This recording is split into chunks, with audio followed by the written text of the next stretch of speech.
Hello, this is the April issue of the Mover magazine. As you can see, we've coloured it bright orange this time, which is particularly fortunate because today is a really dull, miserable day here in the UK, and at least it brightens it up a little bit, even if the sun isn't shining. So there we are. The front cover there is all about the IMA conference that some of you will have gone to in Bangkok. I went along there, and it was a thoroughly good event. I thought very well attended, very well organised. Well done to Patricia for pulling it all together. There's a full report in there about the conference, and those of you that went will, I'm sure, enjoy having a reprise of it, and those that you didn't, then maybe have a look next time. I know that Patricia is planning on doing a similar event next year as well. Now, while I was there, I bumped into a chap who I thought you might be interested in, if I can find the story. It's definitely here somewhere. This was a chap called Andy Wells. Here we go. He runs a company in the UK. I called it an extraordinary story, and I think it is extraordinary, and I think you will too. So I thought you might like to have a read of that one. There's lots of other stuff in here, of course, as well. And what else was there? There was something else that I particularly wanted to draw your attention to. Here we go. I can find it. Oh yeah.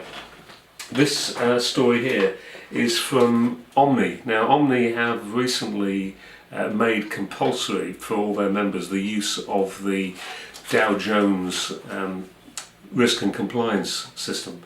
Now, this is something that corporate accounts are looking for. Compliance is a very big thing in the corporate market, and this is something that they're very interested in. And as far as I'm aware, Omni is the first organisation, global organisation, to use it, to use the Dow Jones system and make it compulsory as a way of providing this vetting service for corporate accounts. I know there are some other companies. There's one, Arpin, for example, in the States, is using it as a company, but I believe that Omni is the first one to do it as a global organisation. So a bit of a coup for them. So that was an interesting piece. And what else have we got? So that's the IMA story, which I already told you about. There's another one in here oh yeah, now this one I thought you might be interested in. This is a company that has found a way, through using technology, found a way of making money out of all those little shipments that you would tend to sort of throw away, and the baggage shipments, suitcases and trunks and bits and pieces, the kind of things that you really haven't got time to deal with, and so you finish up not making use of the inquiry that you get, which is a shame because you paid to get the inquiry, but you're not making use of it. Now, they've found a way of doing that and making money at it, but also allowing you to make some money out of it too. And so I would, if you get those kind of inquiries, then I would urge you to have a look at that story there, because I think you'll find it interesting. And what else was it? Oh, so it's nice to see so many of you, by the way, at the FIDI and Omni conferences. It's always a nice time of year in the spring when we all get together again for a while, and it was nice to see so many of you, and particularly in such lovely places. Palm Beach was lovely, and San Diego is one of my favourite US cities, so I had a nice time there. Oh yeah, this story, this is actually my leader, which I don't normally point out to you, but this one is, I had somebody write to me the other day saying that they'd developed some new technology, or they were using some new technology, and that would enable them to reduce prices for their customers.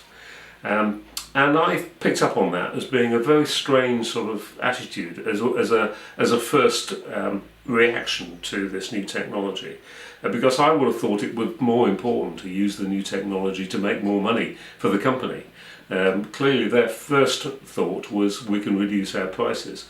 Now, of course, that might have made them more competitive and so on, and maybe I'm reading too much into it, but it just seemed to me to be an odd way of looking at this new technology, and surely we should be using new technology as a way of making more money, not simply selling our services even cheaper than we are.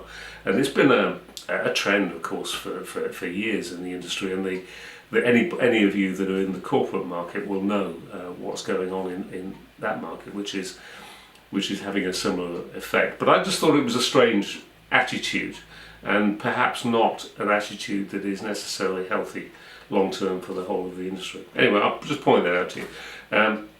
Without making any great promises, I know that coming up in the very near future, we're going to be having some stories that are along the similar kind of vein, talking about pricing and that sort of thing. I'm sure you'll be interested in those when they come up.